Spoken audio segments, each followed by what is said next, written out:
Evet arkadaşlar, dün recap yapmadık, yani formlar hakkında bilgi vermedim. Özellikle sizlere anlık olarak bir video paylaşımı yaptım. Kısa metrajlıydı.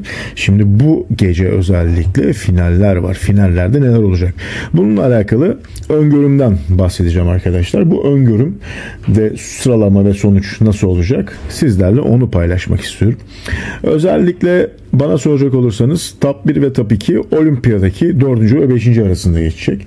Yani 2025 olimpiya 4.'sü kimdi? Samson'du. 5. kimdi arkadaşlar? Martin'di. Bu ikisi arasında bu sürecin geçeceğini ben öngörüyorum. Arkadaşlar esasında üçüncülük noktasında Joan'ı koyuyorum. Dördüncülüğe de Keon'u koyuyorum. Ama burada olimpiya süreciyle bunu nitelendirirsek, olimpiya sıralamasıyla gidersek 3. Keon, 4. de Joan olacak diye düşünüyorum. Yani burada 2 tane öngörüm var arkadaşlar. Bu öngörümde sadece 3 ile 4'ün yeri değişiyor. Onun dışında 1 ile 2 her zaman aynı kalıyor. Peki benim bakış açımda Keon'un olması gereken yer neresi? Bana soracak olsanız Keon'un olması gereken yer 4. arkadaşlar. 3. değil. Ama olimpiya sıralamasında olimpiya title'ını baz alırsak, olimpiya title'ına bakarsak arkadaşlar Joan'ı değil Keon'u 3.lükte görmemiz gerekiyor. Şimdi biraz videoları izleyelim. Videolara bakın. Özellikle biraz videoları üzerinden devam edelim. Şimdi görmüş olduğunuz üzere önden çift biceps pozlamasına baktığımız zaman olimpiya ile şu anki, yani 2025 olimpiyadaki Samson'la şu andaki Samson'u kıyasladığım zaman ciddi bir fark var. Özellikle size farkı var. Ve doluluk farkı var. Özellikle maalesef ki tartı probleminden kaynaklı olimpiyada ve coachinginden kaynaklı ciddi bir problem yaşarken burada öyle bir problem söz konusu değil. Ama maalesef ki orada yaşamış olduğu sorunla beraber birincilikten 4.lüğe kadar geri düştü arkadaşlar. Evet, burada devam edelim. Özellikle pozlama rutininde Samsung burada inanılmaz bir nüans sergiledi. İnanılmaz slow motion ve ciddi bir pozlama kalitesiyle bütün vücudunu inanılmaz güzel bir şekilde sergiledi. Özellikle hamstring ve quadlarda ve kalf detaylarıyla beraber vermiş olduğu side chest pozunda görmüş olduğunuz üzere kalem gibi duruşuyla bütün bir formunu full paket olarak sergilemeyi başardı. Burada özellikle triceps ve aynı zamanda biceps ve omuz ölçüleriyle ve aşağıdan da hamstring ve quad ve bununla beraber iç bacak ve kalf detaylarıyla inanılmaz ön plana çıktı. Burada glut detaylarıyla iç bacak detayları ve aynı zamanda ön bacak kabarıklığı ve arka biceps, çift biceps pozlamasında alt sırt detaylarıyla beraber lat detaylarıyla beraber inanılmaz kendini diğer yönden ön plana taşıdı. Burada özellikle bu pozlarda olimpiyada inanılmaz geri planda kalan Samson burada özellikle Martin'i açık ara geçeceğini düşünüyorum.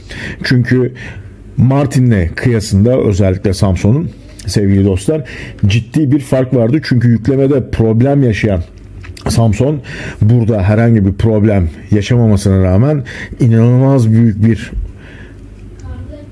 formla podyumda. Ben de şu anda sizlerle beraber pozlamayı seyrettiğim için mest olmuş bir şekilde Samson'u izliyorum. Evet, özellikle abdominal bölgesi most muscular pozu önden duruşuyla beraber karın kaslarının detaylarıyla gerçekten muazzam bir görsel sergiledi.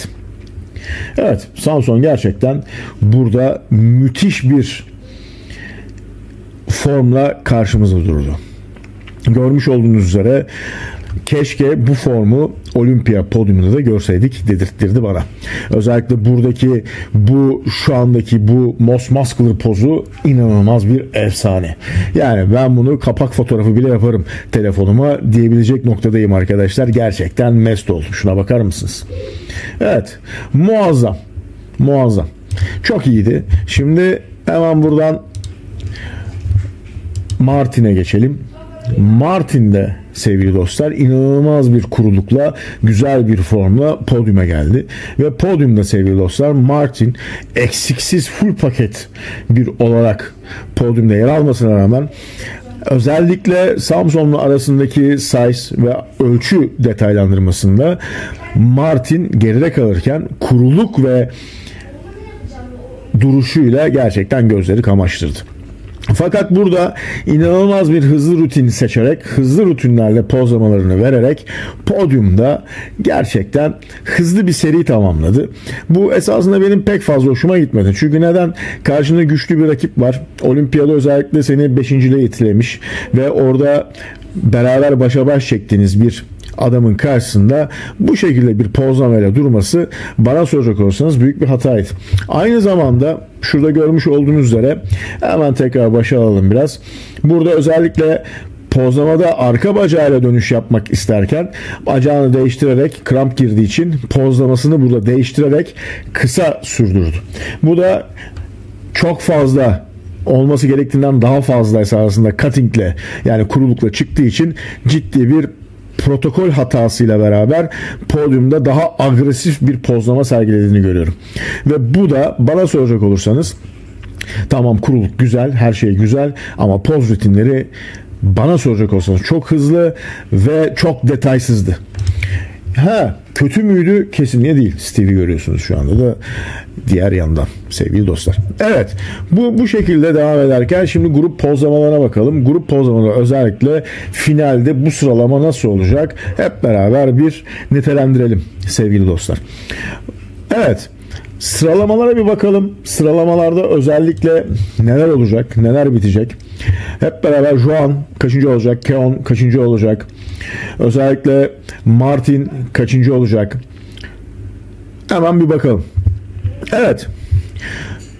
Şimdi sıralamalara geldiğimizde sevgili dostlar hemen şöyle bir izleyelim. Özellikle tekrardan ilk yarının tekrardan eliminasyonunu yapıyorlar. Tekrardan podyuma çağırdılar top 5'i. Top 5 içerisinde kıstas yapıyorlar sevgili dostlar. Bu kıstasta özellikle yerleri biraz değiştireceğiz. En son sıralamamıza bir bakalım. Evet. Sıralama şu anda görmüş olduğunuz üzere aynen bu şekilde cereyan ediyor. Yani birazdan uzak açıya geçtikleri zaman yorumlamalarımı yapacağım arkadaşlar. Hemen şöyle bir bakalım. Gerçekten Keon'da çok güzel, çok şık durmasına rağmen maalesef ki yanındaki adamların yanında inanılmaz yetersiz duruyor arkadaşlar.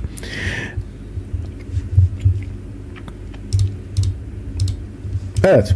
Şimdi buradaki özellikle uzak açıda durdurmamın sebebi şu. Birinci sırada Samson, ikinci sırada Martin, üçüncü sırada Juan, dördüncü sırada sevgili dostlar Keon duruyor. Yani biraz önce videonun başında da sarf ettiğim üzere sıralama esasında bana soracak olsanız bu şekilde bitmeli. Peki bu şekilde bitirecekler mi? Yani burada Olimpiya title'ını baz alırsak Keon'u bir tık öne alabilirler. Juan'ı bir tık geriye alabilirler. Bunun da sebebi Juan'ın Olimpiya podyumuna çıkmamış olması. Burada daha farklı bir skala olabilir mi? Bana soracak olursanız olmaz. Ama Michael, yani Slovakyalı Michael eğer bir kenara kaydırılırsa iş değişebilir mi? Evet, değişebilir. Ama ben bunun değişebileceğini pek öngörmüyorum. Şu andaki sıralamada görmüş olduğunuz üzere sıralamada Samson 1, Martin 2, Juan 3 ve Keon 4 olarak duruyor sevgili dostlar. Bunun da bu şekilde sonuçlanacağını düşünüyorum. Tabii sizler de videonun altına kendi sıralamanızı, kendi düşüncelerinizi dile getirebilirsiniz. Hiç olmazsa finallerden önce böyle bir öngörü videosu yapmak istedim.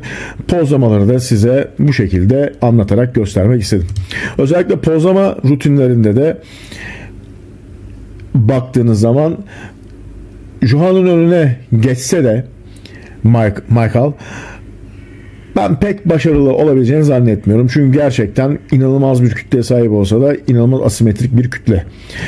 Onun için Juan bence önde bitirecek. Ama buradaki sıralamada şu anda görmüş olduğunuz üzere net bir şekilde Samson 1, Martin 2, Juan 3, Keon 4 ve Slovakyalı sporcu da 5. olarak tamamlayacak diye düşünüyorum. Buradaki benim için top 2 önemli. Çünkü gerçekten 4. sırada yer alan Samsun Olimpiya biletini kestirmek zorunda ki seneye hazırlığını tam bir şekilde gerçekleştirsin ve kafası rahat bir şekilde devam etsin, sezonu da kapatsın. Ve bundan sonraki süreçte de normal rutinle hayatına devam edebilsin diye burada bileti kestirmekte zorunda. Evet sevgili dostlar, bütün düşüncelerim bunlar. Sizlerin de düşüncelerinizi net bir şekilde bekliyorum. Videomu eğer beğendiyseniz beğen butonuna, kanalımı takip etmiyorsanız takip almayı lütfen aksatmayın. Hepinize güzel bir pazar gecesi dilerim.